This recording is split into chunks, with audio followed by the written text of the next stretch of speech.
इस कार्यक्रम के पुण्यार्चक हैं माँ श्रीमती चिरोंजाबाई, पुत्र श्री अशोक कुमार, विनोद कुमार, स्वर्गीय अभय कुमार एवं पवन कुमार, इंजीनियर आशीष, प्राची जैन, अंशुल, अंशुली, राजू, निशी, हर्ष, मोंटी एवं समस्त मोदी परिवार, गोने वाले, मालथौन, सागर, मध्य प्रदेश, श्री अजय, कल्पना, रिंकल, अजय शाह, पादरा, गुजरात, श्री केशोराम, शिरोमणि, सीए नीरज, सोनिया, सीए अंशिका, आगम जैन एवं समस्त परिवार, कृष्णा नगर, दिल्ली।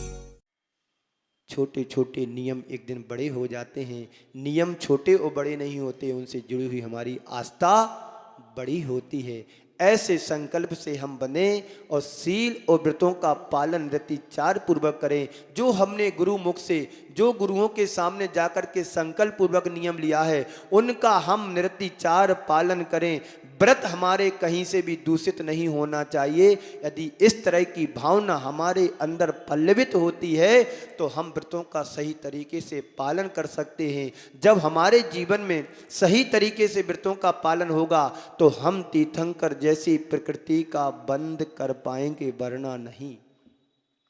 एक 80 साल के वृद्ध दादाजी आए, बोले महाराज श्री मुझे अच्छा वाला आशीर्वाद दो। 2 बार मैंने ब्रह्मचर्य व्रत का नियम लिया, दोनों बार टूट गया। हंसने की बात नहीं है। आदमी के अंदर की दुर्बलता है, कमजोरी है। क्या भरोसा तीसरी बार भी नियम लोगे तो पालन कर पाओगे। पर तुम्हारे जीवन में अंदर संकल्प होगा कि ये व्रत हमारे कल्याण का कारण है, तो कभी तुम्हारा व्रत भंग नहीं होगा। ऐसे बहुत से नियम होते हैं। व्यक्ति भावुकता में आकर के नियम तो ले लेता है, पर पूर्णता उसको निभा नहीं पाता है।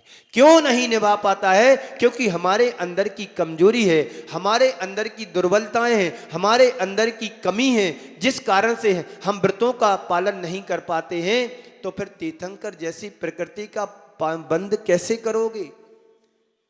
तीर्थंकर प्रकृति का बंद करने वाला वही साधक होता है जो चौथे गुणस्थान से लेकर के 8वें गुणस्थान तक इसका बंद का अध्वसान चलता है, और इस प्रकृति का उदय 13वें और 14वें गुणस्थान में होता है। ऐसी महान पुण्य प्रकृति जो पूरे लोक के उद्धारक बन करके आता है, पूरे विश्व के कल्याण की भावना से जो ओतप्रोत होकर के भावना भाता है कि पूरे जगत के प्राणियों का कल्याण हो। दर्शन विशुद्धि भावना के साथ साथ शेष 15 भावनाएं जो भाता है, वही तीर्थंकर जैसी पुण्य प्रकृति का बंद कर पाता है। हम सबके जीवन में वो आज समय नहीं है कि हम ऐसी पुण्य प्रकृति का आश्रय कर सके। भावना तो भा सकते हैं, आज नहीं तो कल जब हमारे जीवन में कोई केवली श्रुत केवली मिलेंगे। आज एक बाबूजी मेरे सुबह हमारे पास आए, बोले कि महाराज श्री मुझे कैसे पता पड़ेगा कि हम कहाँ से आए हैं और कहाँ मुझे जाना है। तो मैंने उनसे यही कहा, ये तो आज मालूम नहीं पड़ सकता है कि हम किस गति से आए थे और किस गति में जाना है, पर कर्म सिद्धांत हमारा ये कहता है कि जैसा हम कर्म करेंगे वैसा हमें कर्म का फल मिलता है। यदि हमारी आयु मनुष्य गति की बंधी है तो मुझे मनुष्य गति में जाना होगा, और यदि हमने देव आयु का बंद कर लिया है, और देव आयु का बंद तभी होता है जब हमारे जीवन में व्रतों का पालन हो, हमारे जीवन में नियमों का पालन हो, हमारे जीवन में संकल्प मजबूत हो, तभी तुम स्वर्ग की सीढ़ी पर चढ़ पाओगे। यदि हमारे जीवन में व्रत नहीं है तो हमारा जीवन कभी स्वर्गवासी नहीं बन सकता है। हमारा जीवन तो नरक और निगोद की यात्रा कराने वाला बनेगा, क्योंकि व्रतों के पालन से ही हम देव आयु का बंद कर सकते हैं। सम्यक दर्शन के साथ ही देव आयु का बंद होता है। यदि सम्यक दर्शन हमारा मजबूत है, लचीला नहीं है, तो हम देव आयु का ही बंद करेंगे। और देव आयु वो आयु होती है जहां का सुख भोग करके वह जीव सम्यक दर्शन के साथ नीचे आएगा, यहां पर व्रतों का पालन करेगा, महावृत्ति बनेगा। हो सकता है यदि वो छायक सम्यक दर्शन बना लेता है तो उसी भाव से मोक्ष भी जा सकता है। ये व्रतों की ताकत है। ये व्रत हमारे जीवन का उत्थान कराते हैं। ये व्रत हमारे आत्मा का पतन से बचाते हैं। धर्म हमारे जीवन का उत्थान कराने वाला है। धर्म तो तुमने जीवन में धारण कर लिया, लेकिन व्रतों का पालन नहीं किया तो ऐसा ही हुआ जैसे एक हाथी है, सरोवर में जाता है, नहाता है, डूब करके नहाता है, बार बार डूबता है और बाहर आकर के अपनी सूंड से मिट्टी डाल लेता है। ऐसी आप लोगों का जीवन है। थोड़े बहुत सत्संग मिलता है, सत्संगति मिलती है, थोड़े बहुत व्रतों को धारण कर लेते हैं और व्रत भी ऐसे लेते हैं, महाराज गए, जब तक महाराज थे तब तक का हमारा त्याग है, बाकी कोई त्याग नहीं है। तो ऐसे व्रतों से कभी जीवन का उत्थान होने वाला नहीं है, जीवन का कल्याण होने वाला नहीं है। यदि आप अपने जीवन में अंदर की वृत्ति को सुधारोगे तो हम अपनी जीवन की प्रवृत्ति को सुधार पाएंगे, और जब प्रवृत्ति हमारी सुधरेगी तो हमारे परिणाम बहुत अच्छे निकलेंगे। एक विद्यार्थी है, साल भर पढ़ाई करता है तो उसको ये चिंता नहीं होती कि हमारा परीक्षा फल परिणाम कैसे आएगा। चिंता तो उसकी होती है जो एडमिशन लेने के बाद पढ़ाई नहीं करता है, साल भर किताब को नहीं देखता है, तो उसको चिंता रहेगी कि परीक्षा कैसे होगी। ऐसे ही एक वृत्ति होता है जो निरति 4 व्रतों का पालन करता है, उसको फिर चिंता नहीं होती है कि हमें स्वर्ग मिले ना मिले, उसको तो पक्का ही हो जाता है कि जो मैं व्रतों का पालन कर रहा हूं ये हमारे उत्थान और कल्याण के लिए साधन बन रहे हैं। साधन बना है, अब मुझे चिंता नहीं है। लेकिन जो व्रतों को लेने के बाद अपने व्रतों में स्खलन कर देता है, दोष लगा देता है, उसको तो पल पर चिंता होती है, उसको पल पल पर उसके लिए तो असावधानी ही दिखती है, क्योंकि व्रतों का पालन नहीं कर पा रहा है तो डाउट बना रहता है, अब हमारा क्या होगा, अब हमारा क्या होगा। एक ड्राइवर है, गाड़ी चलाता है और गाड़ी के नियमों का पालन नहीं करता है तो संभावना बनी रहती है कहीं एक्सीडेंट ना हो जाए। और जो पूर्णतः सावधान पूर्वक गाड़ी चलाता, नियमों का पालन करता है, उसको किसी तरह की चिंता नहीं होती है।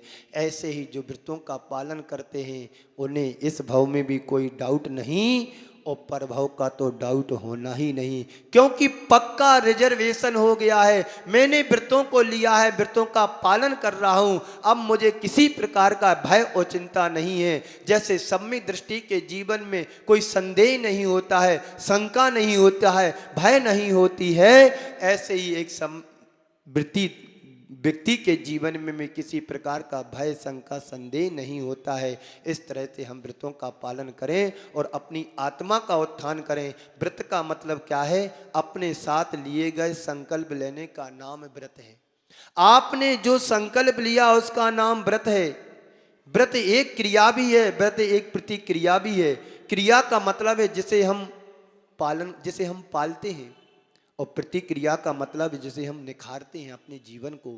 व्रत बाहर से दिखाई देते हैं, आपकी क्रिया बाहर से दिखाई देती है, लेकिन प्रतिक्रिया वो होती जो हमारी आत्मा में निखार लाती है। आपके संयम नियम व्रत के माध्यम से तुम्हारी जो विशुद्धि बढ़ती है वही तुम्हारे जीवन का उत्थान कराने वाली होती है। क्रिया व्रत पालन बड़ा सरल है। क्रिया व्रत पालना बड़ा सरल है।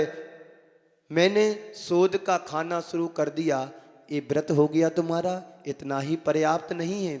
शोध के खाने के साथ साथ तुम्हारे जीवन की विशुद्धि भी तो बढ़ना चाहिए, तुम्हारे जीवन में निखार भी तो आना चाहिए। हमारे पूज्य गुरुदेव को देखो, वो व्रतों का निरति 4 वो पालन कर रहे हैं और आज उनका शरीर देखो आज भी उतना ही चमक रहा है। ये किसका परिणाम है? व्रतों का परिणाम है। जो व्रतों का पालन करते हैं उनके जीवन में निखार आए बिना नहीं रहता है। ये निखार कैसे आया है?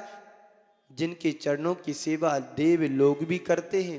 हमारे आचार्यों ने कहा है, धम्मो मंगल मुक्तिम अहिंसा सईमो तबो देवा भी तस्त पड़मंती जस्त धम्मे सया मणो। जो धर्म क्या है? मंगल उत्कृष्ट है, अहिंसामयी है। उस धर्म को जो व्रती पालन करता है उसकी व्रतों की रक्षा के लिए देवलोग आकर भी उनके व्रतों को नमस्कार करता है। देवा भी तस् पड़मंती जस्त धम्मे सया मणो। मतलब क्या हुआ? हम भी अपने जीवन में अहिंसामयी धर्म का पालन करें, अचौर्याणु व्रत का पालन करें, आप परिग्रह व्रत का पालन करें और आदि आदि व्रतों का पालन करें। पाप से बचें जिससे हमारी जीवन का उत्थान हो, कल्याण हो। सील क्या है?